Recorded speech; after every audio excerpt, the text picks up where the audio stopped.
We should favor conventional whole foods over organic processed foods, meaning conventionally raised chicken breast over organic chicken nuggets. And that's a simple framework I would apply and do the best that you can. I wouldn't say this is a make or break, but this is one thing that if you can do this as you're able, will at least give you a little bump, if for no other reason than the richer polyphenol content. And that brings us to polyphenols more squarely. Again, these are antioxidants in plant foods that give them color, but they also protect the plant. And this is part of the reason why you may have heard the axiom of eating the rainbow. Various colors will have, of plants that is, will have different polyphenol content. So this is why not just having greens, but having reds and oranges and purples in your diet is a good strategy. And coming back to some of the research here, a 2021 randomized control trial gave 50 subjects 3 servings per day of polyphenol-rich foods for 2 months. And to quote the authors of the paper, these data show for the first time that a polyphenol-rich diet can reduce serum zonulin levels, serum zonulin being a blood test for leaky gut.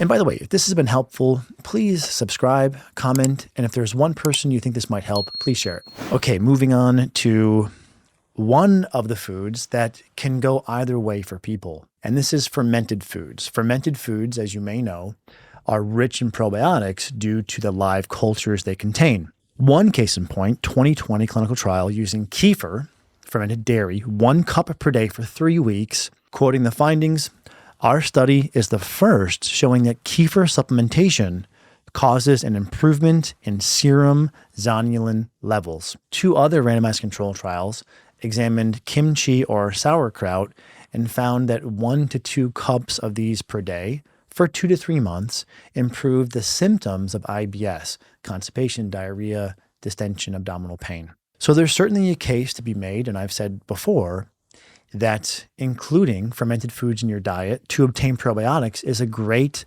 and evidence-based health practice. However, there does seem to be an upper limit with these foods for some people. If you're someone who's noticed you are environmentally sensitive, maybe you have allergies of some sort, maybe sometimes when you eat, you notice you have a runny nose, or you have fatigue, brain fog, and insomnia that you're not sure what's driving it, it is possible that you could be over-consuming histamine. And histamine is a byproduct of that fermentation that the bacteria do. And for some people, they have a already high level of endogenous or internally produced histamine. Now, case in point for this is one, albeit older, randomized control trial that fed people a higher histamine diet. And they found heart palpitations, low blood pressure, loose bowels, allergy symptoms, headache, flushing, fatigue, runny nose, environmental reactivity, and insomnia, all either started or could be spurred by a high histamine intake. So this is just one of those foods, and this is something I actually experienced personally, where there was a point where I was eating what I call the lazy man's paleo diet. I would wake up, have a kombucha, a pack of beef jerky, some spinach, and some avocado. Every one of those foods is healthy and convenient, but is also high histamine. And that resolved, and when I stopped doing that, why I was noticing for no reason I was irritable, fatigued, and foggy. So this is something to bear in mind. And this is one of the culprits for some people who say, the better I eat, the worse I feel. Not going to be everyone, but it's just something to have your feelers out for. And I wanted to share with you a breakdown of the histamine content of different foods. So what you're seeing here is the amount of histamine that was produced by using a supplemental probiotic, and it was negligible. Now we can compare that to the amount of histamine contained in some common fermented foods. You'll see that kefir is actually the lowest in histamine. So if you're someone who is suspecting that you might be histamine sensitive, kefir is probably going to be the best fermented food. And bear in mind, it's also, most kefirs are also lactose free.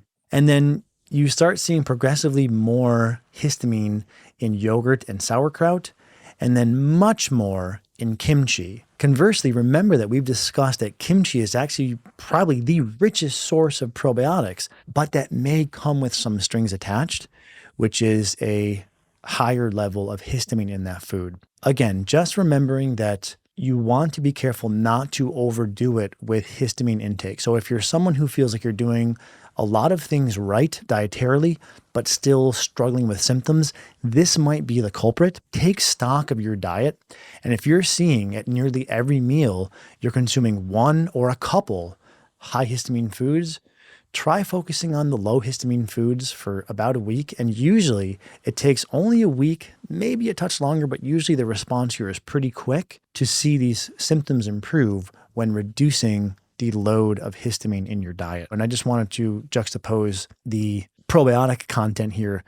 You'll see that there's a pretty similar amount of probiotic in a supplemental probiotic as compared to sauerkraut, yogurt, kefir, and kimchi. Kimchi gets you a higher dose of probiotics, like I said earlier, but all of these are suitable approaches to obtain probiotics. If, again, you do suspect you're histamine sensitive, I would opt for either a probiotic or the kefir. And if you don't suspect that you are, then there's nothing here to worry about. The next food or type of food to consider would be foods that are glutamine and collagen rich. And this is because glutamine is a very crucial amino acid and very abundant amino acid in the lining of the gut. And the best evidence point for this was Kiki Zhao, who's over at Tulane University, and we're hoping to have a conversation with her on the podcast in the near future. 2019 clinical trial. She administered, admittedly, a high dose of glutamine, 15 grams per day, which you won't be able to get from food. You will need to supplement in order to hit that. But she demonstrated a normalization of a different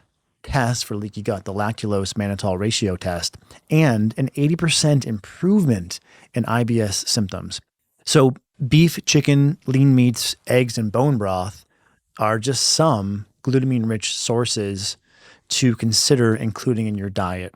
And again, this is because that amino acid will help with repair of the lining of the gut. Similar but different, omega-3s, you've likely heard of fish oil because it's anti-inflammatory. A 2016 observational study did find that increased omega-3 fatty acid intake correlated with lower levels of zonulin in women. So opting for fatty fish like salmon, mackerel, tuna, sardines, or nuts and seeds, flax, chia, and walnuts, and targeting to eat 2 servings of fatty fish per week or 1 serving per day of nuts and seeds. And this dovetails nicely in the theme of anti-inflammatory to certain herbs and spices. Turmeric or curcumin is a Indian spice. There's one pretty interesting randomized control trial from 2021. They administered 500 milligrams per day of curcumin as a supplement.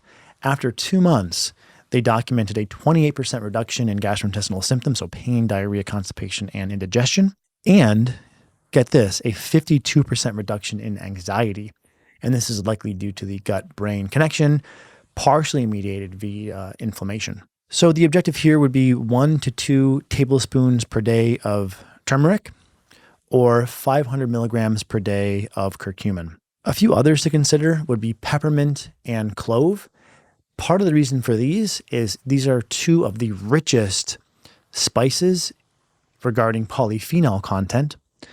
And additionally, ginger, cinnamon, rosemary, and thyme. And these are things that you may just want to season your food with or do something like a ginger tea.